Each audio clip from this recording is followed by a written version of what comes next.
우크라이나군은 지난 1월 이번 전쟁과 큰 연관성이 없어 보이는 캄보디아에 인력을 파견했습니다. 세계에서 1인당 지뢰 사상자 수가 가장 많은 나라인 캄보디아 지뢰 대응센터를 방문해 전문가들로부터 지뢰 제거 기술을 배우기 위해서였습니다.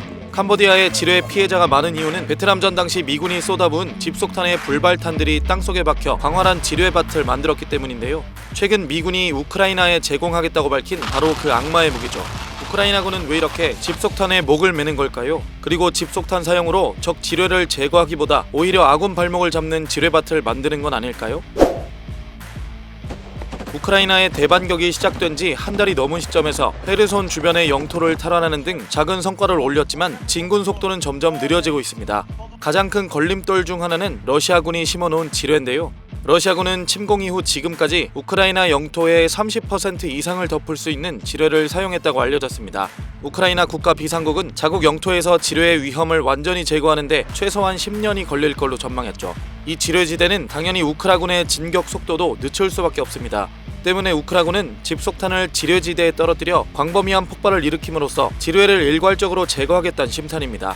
이번에 미국이 지원하기로 한 집속탄은 지난 1987년에 생산한 M864입니다. 155mm 곡사포에서 발사할 수 있는 포탄으로 현재 미국 내 재고가 무려 5억 발 이상 남아있는 걸로 알려졌습니다. 이 집속탄은 목표를 향해 날아가다가 수백 발의 자탄을 쏟아내면서 축구장의 30배 가까운 면적을 타격할 수 있습니다.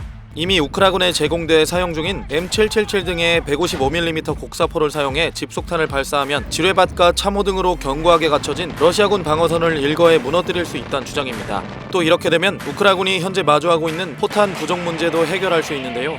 미국은 집속탄을 제공하면서 155mm 포탄을 충분히 생산할 때까지 포탄 과도기에만 이 집속탄을 사용한다는 조건을 내건 걸로 보입니다.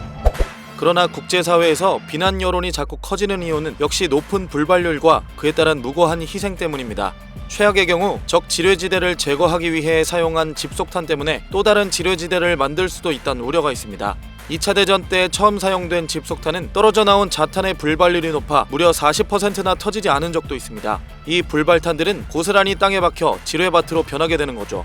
2차 대전 후 집속탄에 의해 숨진 민간인은 최대 8만 6천 명 정도로 집계되고 있고 시리아, 예멘, 레바논 등에선 지금도 피해가 발생하고 있습니다. 미국은 1960에서 70년대 베트남 전쟁 당시 공산주의 기지를 공격하기 위해 캄보디아와 라오스에 집속탄을 투하했는데요. 이 때문에 캄보디아에선 지난 40년 동안 불발탄에 의한 민간인 사망자만 약 2만 명에 이릅니다. 캄보디아 정부는 지뢰 대응센터까지 만들고 2025년까지 이를 모두 제거하겠다고 밝힌 가운데 우크라이나는 이런 캄보디아에서 지뢰 제거 기술을 배워가면서 다른 한편으론 집속탄 사용을 앞두고 있는 아이러니한 상황이 연출되고 있는 겁니다. 훈센 캄보디아 총리는 미국의 집속탄 지원 발표가 나온 후 자신의 트위터 계정을 통해 시민들이 진정한 희생자가 될 것이라며 집속탄이 사용된다면 최대 100년 동안 우크라이나인들에게 가장 큰 위험이 될 것이라고 밝히기도 했습니다.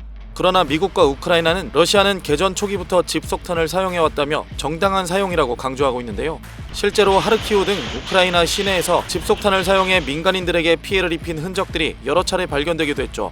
미국은 이러한 우려에 대해 M864 포탄의 불발률이 지난 2020년 이전 6%, 2020년엔 2.35%까지 내려왔다고 설명하고 있지만 단 한 발만으로도 민간인 피해가 발생할 수 있는 만큼 집속탄 사용이 어떤 결과를 가져올지 관심이 모아지고 있습니다.